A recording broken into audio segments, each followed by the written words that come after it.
So when we talk about market size, it is the measure of how big or small the market is. That is what market size is. So how big or small the market is can be measured through the volume or the value. So we talk about value when we are talking about the amount spent by customers in buying goods in that market. That is value. The volume is the physical quantity of the products that was produced and sold in that market. So these are the two ways you can measure the size of a market. You can measure the size of a market either through value or its volume. Value means the total amount spent by customers to buy those goods, or volume, the total quantity produced and sold in that market. I think market size is clear. So that takes us to market share. For market share is a term used to describe the proportion of a particular market that is held by a business or a product or a brand. So when we talk about market share, that means in that market, what is the percentage of your own sales in that market? You know, it's a market, it's an industry. The percentage of your own sales in that industry is your market share.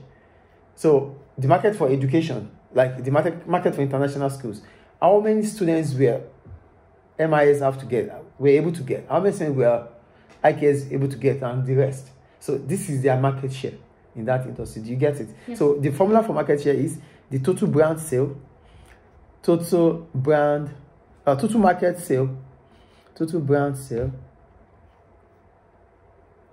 So yeah, total brand sale divided by the total market sale. The total market sale multiplied by 100. So the brand sale is your own business divided by the total market in the sale in the country, and in that market multiplied by 100. That's how we get our market share. Is it clear?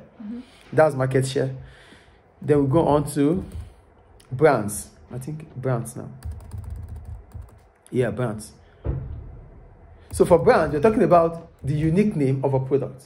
Brand is what? The unique name of a product. So why do we need a name? Because we are in a competitive market. So we need to distinguish ourselves from those of our competitors. And one way to do that is by having a brand name. Do you get the point there? Yes. So they wrote, many businesses try to establish themselves in markets by giving their products a brand name. Products are given brand names to distinguish them from other products in the market. Branding is particularly important in mass market, where lots of products are competing for a share in the market, a share of the market. Examples are Google, BBC, Toyota, Nike, and Apple. Branding might be used to. So we need to have a brand, especially for the mass market, which is mass appealing. All the businesses want to sell to almost the same customers. So how are customers going to be able to differentiate between your product and those of your competitors? By having a brand. So branding will allow you to differentiate your product from those of your competitors. That's the first thing. Branding will create customer loyalty. With branding, I will be emotionally attached to that brand. So if it's not brand, I'm not going to buy. That is customer loyalty. With branding, it helps product recognition. So as soon as you go to that shop, on that shelf, you would know the product you want to buy because it has a name, it has a brand. That's the third point. Are you there too? The fourth one, it develops an image. So with branding, with a brand, you start having what we call brand image, which means whatever happens, you are standing out. You are creating a reputation for yourself. You are creating a reputation for your business. And the last one is that with branding, you can charge premium prices. You know, people get emotionally attached to your product. So whatever the price you sell for them, they would want to buy because they won't care about what the price is anymore because they are attached to your product. So these are the importance of branding. Is it clear? Yes. Any question about branding? No. So we go to dynamic markets. For dynamic markets, what we're talking about is the changes in markets. Markets change. Everything changes. The only constant thing in life is change itself. So here they said, most markets do not remain the same over time. They tend to be dynamic.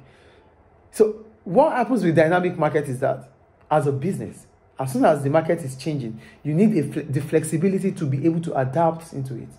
If not, you will become irrelevant. This is what I'm saying. Customers changes their taste. You have to change the products too.